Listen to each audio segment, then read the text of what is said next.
This is the big day. YouTube, this statistic doesn't make anybody feel good. I thought it would be fun to read through some of the top comments. Everything you saw here wasn't played up for the camera. Behind the scenes, with Royish good looks, studio diary.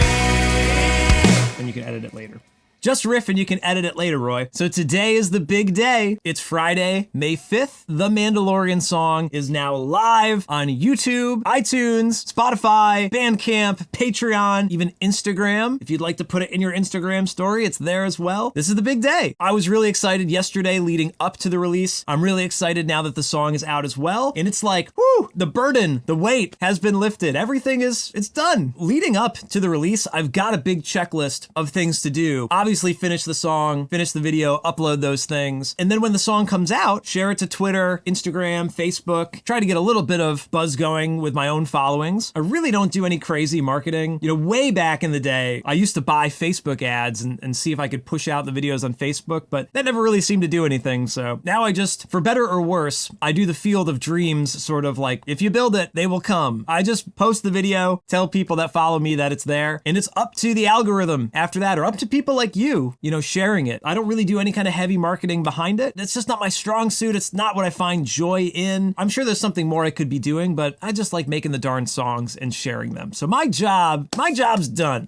The rest is up to the universe to decide how it's gonna go. That's basically what happened with Hello from the Dark Side. There was no plan. It was just, if you build it, they will come sort of thing. The only other responsibility that I take on after the release is like checking up with the comment section and, you know, people sharing the songs through socials. One sort of funny thing that ends up happening is, you know, the song is released, so I log in and, you know, check the song, make sure it's actually out and about properly, that nothing's goofy with the uploads or whatnot. But then if I watch the video, you know, at the end, it suggests me another song. So yeah, I will listen to It's Like Poetry. Oh yeah, now I will listen to Never Tell Me the Odds. I always inevitably end up going back and listening through, you know, a handful of my songs. I'm literally looking at the song right now. It's like, do you want to watch He's Too Dangerous to Be Left Alive? Maybe I do. So that's always fun to like take a minute to look through the Royish Good Looks, you know, musical photo album. I really enjoy that, to not worry so much about like, am I making the perfect song and the perfect mix and the perfect video? All of that goes out the window. And it's like, cool, here's all this art I can enjoy, that you can enjoy, that we can all enjoy together. I don't know if that's weird, listening to your own music, you know, wearing your own band's t-shirt sort of thing, but I love it. I'm feeling pretty good about the song. The comments have been pretty great. I think we'll read through a couple comments in a moment here, but it would be remiss not to mention like the algorithmic nature of posting a video. So YouTube will rank your last 10 videos against each other. So I posted a video today. How did this new video perform against the last 10 that I've put out? So if you get a 1 out of 10, that means that you're in the number 1 place, that you did better today than the last 10 videos you posted, or the last 9 other videos. Where do you think The Mandalorian has ended up after 6 hours of being out so far? It is the worst case scenario, 10 out of 10 currently. So it's the 10th worst performing video of my last 10. YouTube, this statistic doesn't make anybody feel good, but you know what? I've been 10 out of 10 all of my last videos. It seems like every next video I make performs even worse. So I don't know if that's me not writing good songs or the algorithm or what it is. It's a really funny balance though, because I truly believe that I'm writing better songs. I'm mixing them to sound better. I think I'm doing the best work that I've done, and I feel even more validated through that going backwards through my catalog like I did this morning. The further back I go, the more I'm like, yeah, that mix isn't as good as this mix or as good as this mix. So I don't know how many of you out there have your own YouTube channels or podcasts or whatever, and you're looking at the stats of how it's performing, but the hard analytics are totally irrelevant to how you should feel about your art, because I freaking love my music. I made it. I love it. How it performs in the marketplace is definitely relevant, but it's not a measure of how I feel about it. I wish there was a way that you could tell YouTube, like, hey, give me the analytics here, but why don't you just give me some positive reinforcement over here? Like, hey man, you made a video. You should be proud of yourself. That is the takeaway from a lot of this. Although sometimes a video can start out at a 10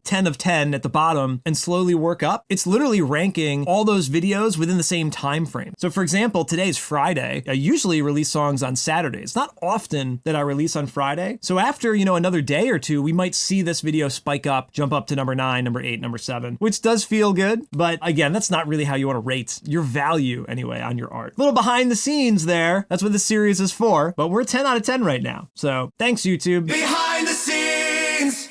I thought it would be fun if we take a minute to read through some of the top comments that have come through. We are always waiting for your songs, and they always come out of excellent quality. Thank you for lifting our spirits. Thank you for saying that. It means a lot. Bring back the Razor Crest. Yeah, I miss the Razor Crest. I put that line in This Is the Way. I'll hunt you down with my Razor Crest, with my N1 Starfighter. Your songs are so good. Can't wait to see the next. I can't wait to see the next one too. Who knows what's coming next? I'm always waiting for a new song. Every time one comes out, it's like Christmas, another great song. Hopefully you got everything you wanted for Christmas. It just came out and instantly became my favorite song. Great job. Instantly your favorite. That's pretty high praise. For me, sometimes it takes a long time. I got to hear a song a few times through before I really, fall in love with it. Maybe the first time, like, oh, that's a catchy melody, or I like the, rhythm, the arrangement. But for it to be at the top of the list, I appreciate that. You did it again. Always unexpected and wonderful phrasing. Love it. Thank you. So many wonderful comments have come through. I always appreciate the comments. They're like rocket fuel. They make it feel like you're not just shouting, into an empty void,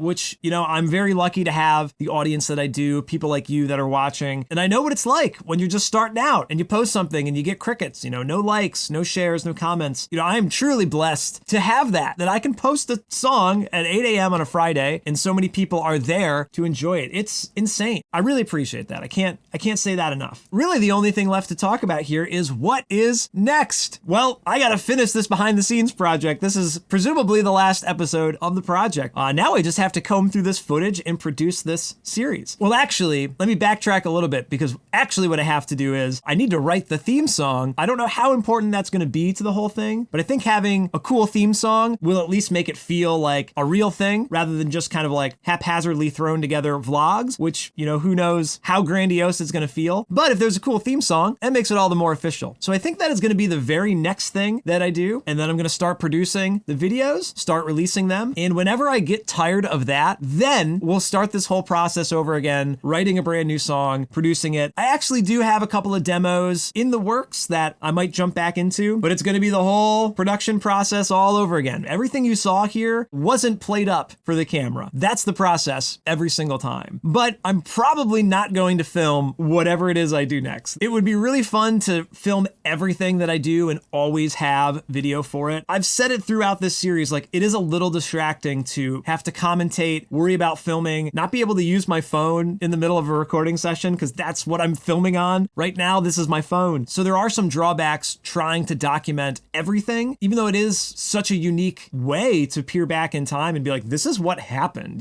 This is not like my Inside the Song episodes on the Royish Good Looks podcast, where I sit down and I write up my recollection of things. You can maybe end up spinning stories that aren't quite real, but this is real right now. What you're seeing, I'll edit out some of the things. So maybe it's not totally live and unedited, but you're seeing it at least in real time to some degree, rather than me just talking about what I did after the fact. So I might not film the next one, but hopefully this behind the scenes series has gone well, and hopefully you've enjoyed it. And if that's the case, then I'll probably do more, because I would love to do more video, especially like long form stuff where we can actually have a dialogue. I don't have to worry about making a 2.5-minute song that's like perfect from start to finish. One comment I did get on this video today, I wish your song started more slowly and just had music and then got into the lyrics. Most of my songs just hit you right at the beginning. Boom, we're into the song, we're into the verse or into the chorus. And I don't give things time to just like hang out and be slower. We're talking about the YouTube analytics. I'm playing into that short attention span a little bit with the way I design my songs. I still enjoy my songs. I don't feel like I'm sacrificing in the way that I'm arranging them, jumping right into the chorus or right into the verse. But I hear where that comment is coming from. So I would love to do more of this. I'm not quite sure how to bring this whole series to an end, but I hope you've enjoyed. You'll probably see me again soon. I'm sure it's not the last time we do something like this. But for the Mandalorian song behind the scenes, I've been Royish Good Looks. I'll see you next time.